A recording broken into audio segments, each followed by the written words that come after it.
2300 साल बाद एक और इंसान को, और वो भी पार्लियामेंट के अंदर, साधु कहकर अपमानित किया गया था। और इसका नतीजा कुछ यूं हुआ कि जिस hello everyone, welcome back to our channel. मैं मोहम्मद आजाद, मैं मोहम्मद शहजाद, और आप देख रहे हैं बड़ी ब्रोस रिएक्शन। उम्मीद है आप सब खैरियत से होंगे। और आज की वीडियो एक बार फिर व्यूअर की फरमाइश पे योगी आदित्यनाथ जी की बहुत बड़ा नाम यस बहुत बड़ा नाम इंडिया का, उसकी फुल डॉक्यूमेंट्री पे हम रिएक्शन करेंगे। इनके इस डॉक्यूमेंट्री के 3 पार्ट होंगे। आज हम पहले पार्ट पे रिएक्शन देंगे। और इस जिस चैनल ने इस वीडियो को बनाया है उसका नाम है द विल पावर स्टार, और इस चैनल का लिंक और वीडियो का लिंक भी डिस्क्रिप्शन में दे देंगे। और आज ये पहला पार्ट है, तो अगले 2-3 दिनों में या 4-5 दिनों में 2-3 पार्ट और भी आएंगे।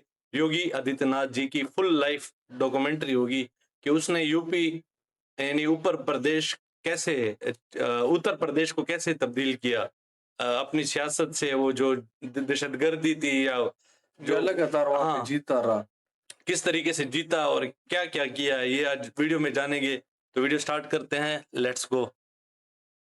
चाणक्य ने कहा था कि एक योगी से बेहतर कोई भी राजा अपने राज्य को नहीं चला सकता है। और आज से 2300 साल पहले की गई इस बात में कितना दम है, ये पता करना ही इस डॉक्यू सीरीज का मेन पर्पस है। Yes, docu series. ये हमारी रेगुलर डॉक्यूमेंट्री नहीं है। मैंने और मेरी टीम ने कई सारी मीटिंग्स और डिस्कशंस के बाद ये डिसाइड किया है कि योगी आदित्यनाथ को लेकर हम डॉक्यूमेंट्री नहीं बल्कि एक 3 एपिसोड डॉक्यू सीरीज बनाएंगे। और योगी जी को लेकर आज तक का सबसे पावरफुल और यूनिक कंटेंट आपके लिए लेकर आएंगे, जो अभी तक पूरे YouTube पर किसी ने नहीं लाया हो। और इसीलिए हमने डॉक्यू सीरीज, ये एक नया कॉन्सेप्ट इंट्रोड्यूस किया है।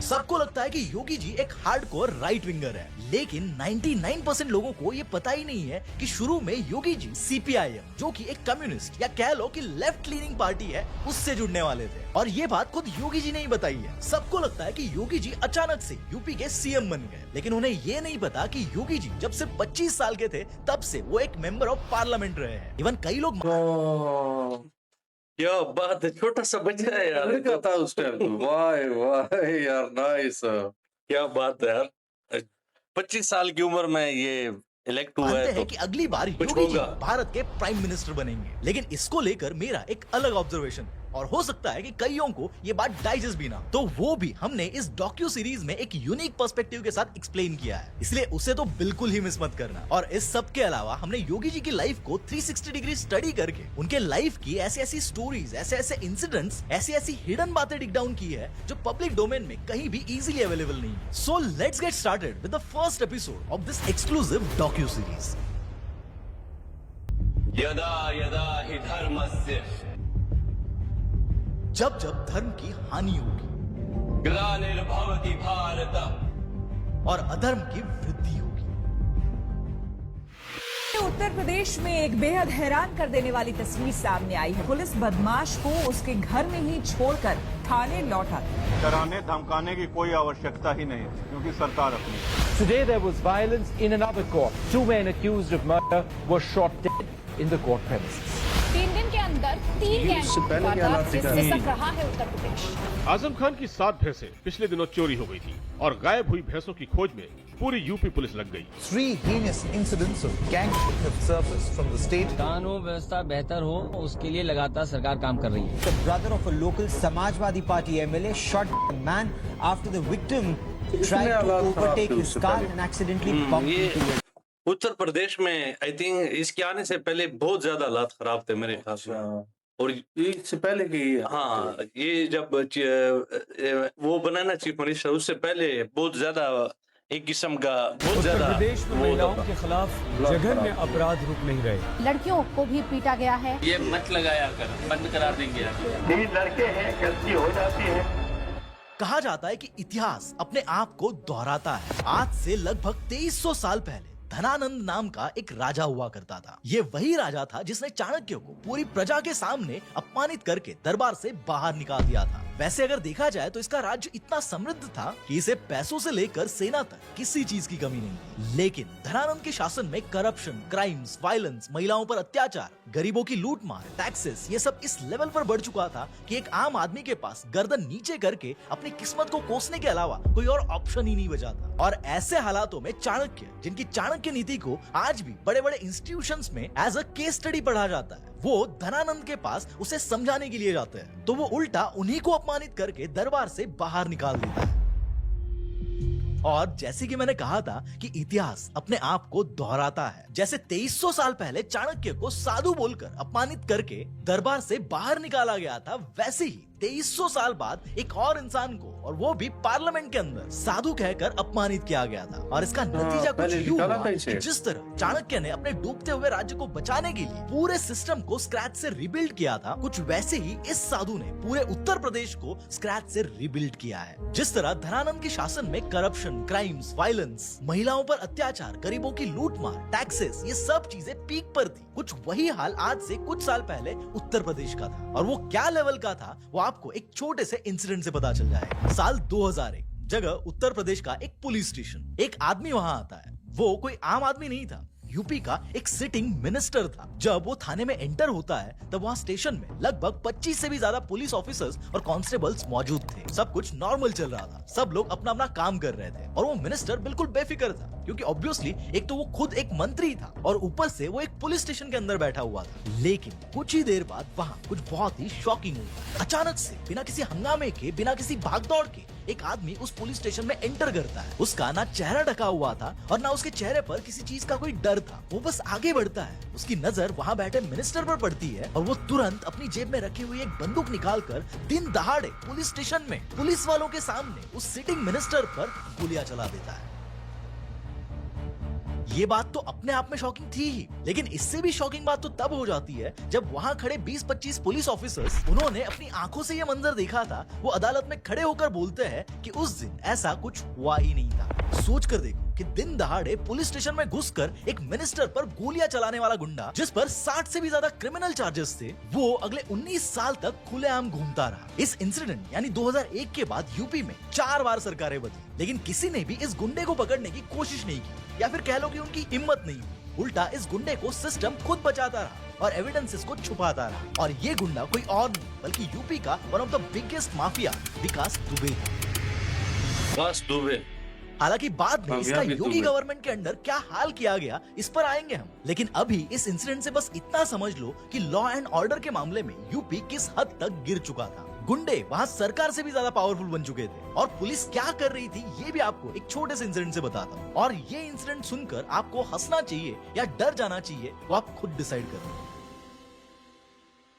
जहां तक मुझे याद है 2013 या 14 का इंसिडेंट है ये, और यूपी में बलिया नाम से एक डिस्ट्रिक्ट है, वहां की बात है। और जो मैं बताने वाला हूँ वो किसी अपोजिशन नेता या किसी जर्नलिस्ट या किसी एक्टिविस्ट को कोट करके नहीं बताऊंगा, बल्कि मोहम्मद जियाउद्दीन रिजवी, जो कि उस वक्त की रूलिंग पार्टी के एमएलए थे, उनको कोट करके बताऊंगा। इन्होंने एक बार ओपनली आकर कह दिया था कि उत्तर प्रदेश में करप्शन इतना पीक पर पहुंच चुका है कि एडमिनिस्ट्रेटिव ऑफिसर्स और पुलिस ऑफिसर्स विधायकों से भी रिश्वत मांग रहे हैं। एक आम आदमी के बारे में तो क्या ही कहे, सोच कर देखो कि एक विधायक जो खुद सरकार का एक हिस्सा होता है, उसी से ये लोग रिश्वत मांग रहे हैं। और ये बात यही खत्म नहीं होती, वो आगे कहते हैं कि ये करप्शन इतना सिस्टमैटिकली हो रहा है जिससे ऐसा लगता है कि कोई तो इसे सीक्रेटली प्लान करके इंस्टीट्यूशनलाइज कर रहा है। ये खुद एक एमएलए बोल रहा है। और ये बात यहाँ पर भी खत्म नहीं होती, क्योंकि इससे भी शॉकिंग बात अब आने वाली है। इस बलिया डिस्ट्रिक्ट के चिटगांव में एक पुलिस स्टेशन है। वहाँ एक दिन पुलिस स्टेशन के अंदर एक प्रोटेस्ट होता है, और ये प्रोटेस्ट कोई आम लोग नहीं बल्कि खुद पुलिस वाले कर रहे होते हैं। लगभग 30 से भी ज्यादा सब इंस्पेक्टर्स और कांस्टेबल्स पुलिस स्टेशन के अंदर ही धरने पर बैठ जाते हैं। और इनकी डिमांड क्या होती है पता है? ये लोग कहते हैं कि उनके सीनियर ऑफिसर्स रिश्वत से जो पैसा कमा रहे हैं वो हम लोगों में इक्वली डिस्ट्रीब्यूट नहीं हो रहा है। जस्ट इमेजिन कि करप्शन को लेकर यूपी में क्या लेवल की सिचुएशन हो रखी थी। पुलिस वाले बढ़ गया है, इस पर आवाज उठाने की बजाय इस बात पर आवाज उठा रहे थे कि हमें रिश्वत का पैसा इक्वली नहीं मिल रहा है। और आखिर में वही एमएलए ये भी कहता है कि मैंने पूरे पुलिस स्टेशन के खिलाफ एक्शन लेने की मांग की, लेकिन मेरी बात किसी ने नहीं सुनी। मतलब एक एमएलए की बात को इग्नोर किया जा रहा था यूपी में। तो फिर सोच कर देखो कि एक आम आदमी की बात को वहाँ कितनी ही वैल्यू मिलती होगी। और अब आखिर में वो एमएलए एक और बात बोलता है कि अगर मुझे कैरेक्टर सर्टिफिकेट चाहिए होगा तो शायद ये पुलिस वाले मुझसे भी रिश्वत मांग ले। और इस विधायक का ये स्टेटमेंट जब मीडिया में आता है तो उसके रिस्पॉन्स में गवर्नमेंट का एक स्पोक्स पर्सन बस इतना कहता है, हमें विधायक जी के गुस्से के बारे में पता है और मामला जल्द ही सुलझा लिया जाएगा और इस पर हो सकता है कि हम कोई इंक्वायरी भी बिठा दें। इतने बड़े मैटर में ना किसी को अरेस्ट किया गया और ना ही किसी के अगेंस्ट कोई एक्शन लिया गया। विधायक जी को बस अश्योरेंस का चूरन देकर शांत करा दिया गया। इस सब के चलते यूपी की जनता सुधार की उम्मीद में अलग अलग नेताओं को भी चुनकर ला रही थी। मायावती जी से परेशान होकर जनता ने मुलायम सिंह यादव जी को सीएम बना दिया। फिर मुलायम सिंह यादव जी से परेशान होकर फिर से मायावती जी को सीएम बना दिया। मतलब जनता को थोड़ी बहुत उम्मीद थी मायावती जी से, लेकिन पावर में आते ही मायावती जी ने क्या किया पता है? उन्होंने जनता ने पे किए हुए टैक्सेस के पैसों से यूपी में खुद की मूर्तियां बनवाई। और ये कोई एक दो मूर्तियां नहीं, बल्कि 2600 करोड़ रुपए खर्च करके उन्होंने कई अलग अलग जगहों पर अपने स्टैचूज खड़े किए। ये हाथियों वाला पार्क आपने कभी ना कभी किसी फोटो या वीडियो में देखा होगा। ये मायावती जी ने ही बनवाया था और ये हाथी कुछ और नहीं बल्कि उनकी पार्टी बीएसपी का ही सिंबल है। यानी जनता के पैसों में से 2000 करोड़ से भी ज्यादा खर्च करके इन्होंने अपने पार्टी का सिंबल बनवाया। उस पार्क में खुद के स्टैचूज भी बनवाए और जनता को इससे कोई दिक्कत ना हो और उल्टा जनता इन्हें और सपोर्ट करे, इसीलिए इस पार्क का नाम अंबेडकर पार्क रख दिया। यहाँ तक कि जिन मायावती से लोगों को थोड़ी बहुत उम्मीद थी, उस दौरान मायावती जी का बर्थडे केक 63 kg का था, क्योंकि वो उनका 63rd बर्थडे था। और अब जरा ये वीडियो उस केक पर उनके सपोर्टर्स इस तरह से टूट पड़ते हैं जैसे वो अपनी लाइफ में पहली बार केक खा रहे हैं। और उन्हीं के बर्थडे पर एक और सेलिब्रेशन, इनफैक्ट एक ग्रैंड सेलिब्रेशन हुआ जिसमें इस तरह से लड़कियों को नचवाया गया था। हक बन रहा था इन बेचारों का। क्या ये सच नहीं है कि भ्रष्टाचार एक राष्ट्रीय रोग बन गया है?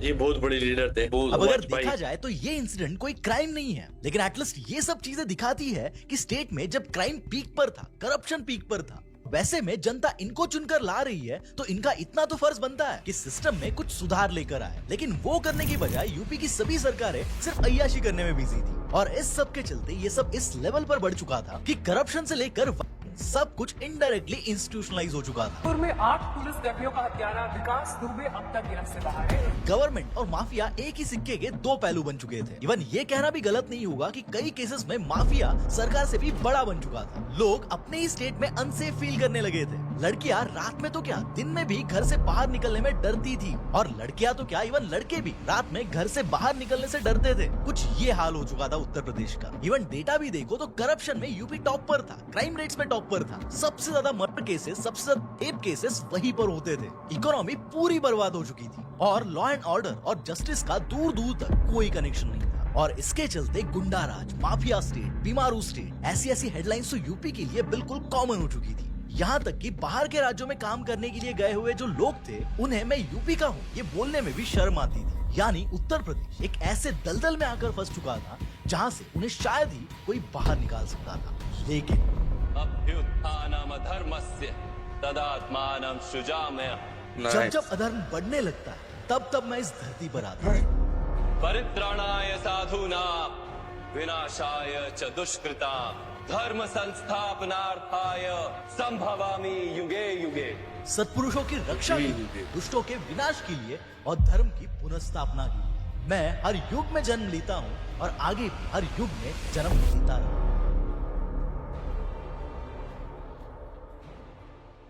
साल 2017 उत्तर प्रदेश में चुनाव होते हैं और इस बार यूपी को एक नया लीडर मिल जाता है, योगी आदित्यनाथ।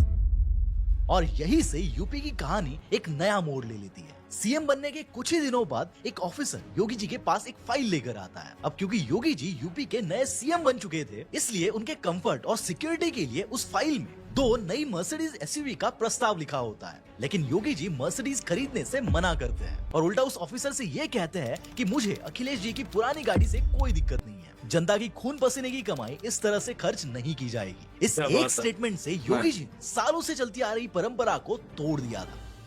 बहुत बड़ी बात। मायावती 1 करोड़ रुपए की लैंड क्रूजर यूज करती थी। अखिलेश यादव 1.5 करोड़ रुपए की मर्सिडीज यूज करते थे, लेकिन यूपी में पहली बार एक सीएम आकर बोल रहा था कि जो है उसी में काम चल जाएगा। अब यहाँ अगर देखा जाए तो एक सीएम के लिए 1-2 करोड़ रुपए कोई बहुत बड़ी बात नहीं है, लेकिन इस एक फैसले से योगी जी ने सिस्टम का जो माइंडसेट शिफ्ट कर दिया था वो अपने आप में ही एक बहुत बड़ी बात थी। इसके बाद योगी जी के पास एक और फाइल आती है और उस फाइल में कैबिनेट मिनिस्टर्स के लिए 30 लाख रुपए से ज्यादा कीमत की फॉर्च्यूनर एसयूवीज खरीदने का प्रस्ताव था, लेकिन योगी जी इसके लिए फिर से मना कर देते हैं और कहते हैं कि फॉर्च्यूनर की बजाय उन्हें इनोवा देंगे, जिससे कि सेफ्टी भी मेंटेन रहेगी और खर्च भी कम होगा। इसके बाद योगी जी एक और डिसीजन लेते हैं कि कालिदास मार्ग यानी ये यूपी का वो एरिया है जहाँ सीएम का ऑफिशियल रेसिडेंस है और साथ ही उसी एरिया में सभी टॉप मिनिस्टर्स और सीनियर ब्यूरोक्रेट्स के बंगलोज भी लोकेटेड है, इसीलिए इसे बेसिकली यूपी का पावर कॉरिडोर कहा जाता है। लेकिन इसको लेकर योगी जी ये डिसीजन लेते हैं कि इस एरिया में जितने भी गवर्नमेंट ऑफिशियल्स हैं उन सबके घर के इंक्लूडिंग सीएम रेसिडेंस के स्प्लिट एसीज को हटवा दो। और ये बात खुद बीजेपी के एक former minister IP Singh ji ने बताई है। अब देखो, ये सब करने के पीछे योगी जी का पर्पस ये नहीं था कि उन्हें बिजली का बिल बचाना है, ये सभी गवर्नमेंट ऑफिसर्स, मिनिस्टर्स और पूरे सिस्टम के लिए एक साइलेंट मैसेज था कि पुराने नियम अब भूल जाए, क्योंकि यूपी का गवर्नेंस अब नए नियमों पर चलेगा। जहां पहले सरकारी पैसों से नेताओं की मूर्तियां बन रही थी, ऑफिसर्स रिश्वत के बगैर काम नहीं करते थे, वहां अब सरकार कह रही थी कि लेस इंपॉर्टेंट चीजों पर बिल्कुल भी पैसा खर्च नहीं होगा। और सीएम बनने के बाद शुरू के कुछ ही दिनों में योगी जी ने जो डिसीजंस लिए उससे यूपी की ब्यूरोक्रेसी, पुलिस और पॉलिटिकल क्लास को पहली बार ये एहसास हो चुका था कि ये सीएम बाकी सीएम जैसा नहीं है। और यही वो पॉइंट था जहां से यूपी की पॉलिटिक्स एक नया मोड़ ले लेती है और ये योगी शासन की बस शुरुआत थी। अभी तो वो बस उनके अंडर ऑपरेट होने वाले ऑफिसर्स और मिनिस्टर से भिड़ गए थे। अब इस कहानी में बड़े बड़े माफियाज, गुंडे, गैंगस्टर्स और क्रिमिनल्स की एंट्री होने वाली थी। इसीलिए इस डॉक्यू सीरीज के अगले एपिसोड में ठोक देंगे policy, bulldozer justice, zero tolerance policy, anti Romeo squad, इन सब चीजों को बहुत ही इन डेप्थ में जाकर एक्सप्लेन किया है। और इवन ये भी एक्सप्लेन किया है कि किस तरह योगी जी ने एकदम ब्रूटल तरीके से माफिया को घुटनों पर लाया है और कैसे करप्शन को ऑलमोस्ट खत्म कर दिया है। और योगी जी को लेकर सबसे बड़ा सवाल, क्या योगी जी ही भारत के अगले प्राइम मिनिस्टर होंगे? ये भी मैंने एक ऐसे पर्सपेक्टिव के साथ डिकोड करने की कोशिश की है जो कि मोस्टली कोई भी मेनस्ट्रीम मीडिया डिस्कस नहीं कर रहा है, इसलिए उस एपिसोड को जरूर देखना और इस डॉक्यू सीरीज का एक भी एपिसोड मिस नहीं करना है तो अभी चैनल को सब्सक्राइब कर लेना। चैनल को सब्सक्राइब कर दें। बहुत इंफॉर्मेटिव वीडियो थी योगी आदित्यनाथ जी के बारे में, और इसके आगे बताया इन्होंने कि आगे और भी वीडियो आने वाली है, तो उस पर भी हम रिएक्शन देंगे, क्योंकि वो वीडियो ऑलरेडी आ चुकी है, अभी तक तो काफी टाइम हो गया है, उस पर भी हम रिएक्ट करेंगे अगले आने वाली वीडियो में। लेकिन इसमें योगी आदित्यनाथ जी ने जो फैसले लिए है ना, बहुत बड़े बड़े फैसले मतलब लिए। मतलब आप बदमाशों के सामने आ जाए और फिर अपने आप को कहेंगे भाई जो मैं कहूंगा वही आप करेंगे, तो बहुत बड़ी बात है। और यहाँ पर जो हमने देखा है योगी आदित्य यानी यूपी को यूए मिल गया, तो बहुत बड़ी बात है। और जो हम यहाँ पर जो देखते हैं तकरीबन उसका चेहरा ही ऐसे मतलब है, हमें अपनी मीडिया यहाँ पर दिखाती है, या फिर कभी कभी आपकी मीडिया से भी ये चीज आ जाती है कि इसने ये चीज ऐसे कर दिया, इसने ये चीज मतलब गलत कर देते हैं। लेकिन आज जो हमने देखे वो एक और रुख था, और इसकी स्ट्रगल जो देखी, जो ये किस तरह मतलब बचपन से आ रहा था और फिर लड़कपन तक वो ऐसे कमाल थी इसकी जवानी की, जो तस्वीरें थी और वो जो मतलब मेंबरशिप हासिल कर रहा होता है, तो वो बहुत खूबसूरत, ऐसे जैसे हमें जज्बात, ये इतना लाइक इंसान इतने बड़े माफिया के सामने खड़ा हो जाना है इसका। और उत्तर प्रदेश का हमने ये सुना कि इंडिया के कि चौथे नंबर बहुत बड़ा सूबा के स्टेट है। हाँ, बहुत बड़ा, वो हम सूबा कहेंगे। हाँ, हम सूबा, तो बहुत बड़ा सूबा, और इसको इसने ऐसे टाइट कर दिया, ऐसे सही कर दिया ना कि अब वो सूबा इंडिया के बेहतरीन सूबा बन गया है, सब में से बेहतरीन। वो पीएम तो हम यही कहेंगे, पहले तो करे अल्लाह करे कि मोदी जी भी हो, और अगर मोदी जी अल्लाह ना करे कि वो इधर उधर हो जाए, तो इससे बेहतरीन बंदा तो हमने फिर इंडिया में नहीं देखा जिस तरह ये कह रहे हैं।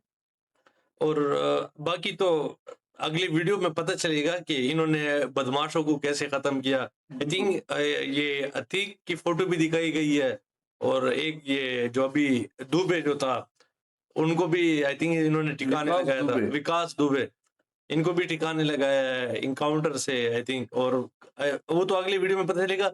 लेकिन जो उत्तर प्रदेश के लोग हैं, यूपी के लोग हैं, वो इसके बारे में क्या राय रखते हैं वो कमेंट्स में लाजमी बता दीजिएगा, क्योंकि ये उत्तर प्रदेश के एक छोटे से गांव से उठा लड़का, आई थिंक पहले उत्तराखंड में था, उधर से ये उत्तर प्रदेश में आया था। वहां पे एक इनके चाचा थे, वहां पे इन्होंने 25 साल की उम्र में इलेक्शन लड़ा और फिर उत्तर प्रदेश की असेंबली में एमएलए बना। ये बहुत बड़ी बात है, इंडिया में सबसे छोटा एमएलए। स्ट्रगल, बहुत बड़ी स्ट्रगल की है। यस, और बहुत मतलब जज्बाती लीडर, ऐसे ऐसे ये बातें करता है ना कि क्या बात है। और जो बात कर देता है ना कि मोदी जी की तरह है थोड़ा थोड़ा, मोदी जी तो बहुत मतलब वो है, वो तो जो बात कर देते हैं वो हो जाता है। लेकिन गारंटी पे गारंटी है। मोदी की वो रिसेंटली वीडियो में गारंटी को भी गारंटी है। हाँ, गारंटी को मोदी जी की गारंटी है। वो रिसेंटली उसकी वीडियो में ये बात आई थी, तो आई थिंक ये मोदी जी की गारंटी है। यस, उनके जैसे हैं। और आई थिंक हो सकता है हमें बहुत सी चीजों को नहीं पता हो, उत्तर प्रदेश के रहने वाले लाजमी कमेंट्स में बता देना कि ये किस तरह लीडर है और इसने किस तरह एक उत्तर प्रदेश को वायलेंस और ये जो इसको हम दहशतगर्दी बोलते हैं या मतलब मार कुटाई, इससे कैसे खत्म की। और ये तो आप लोग बेहतर जानते होंगे, लेकिन अब जितना हमने सुना है ना, बहुत ठैठ बंदे हैं, जो बात करते हैं वो कर जाते हैं। और वो इसका बुलडोजर बहुत मशहूर है, ट्विटर पे भी ट्रेंड चल रहे होते हैं, योगी बुलडोजर और बुलडोजर बाबा इसको बोलते हैं। मतलब जो भी इसको बदमाश दिखता है ना, बस बुलडोजर लेके उसके घर पे इसने साफ कर दिया। साफ कर देते हैं।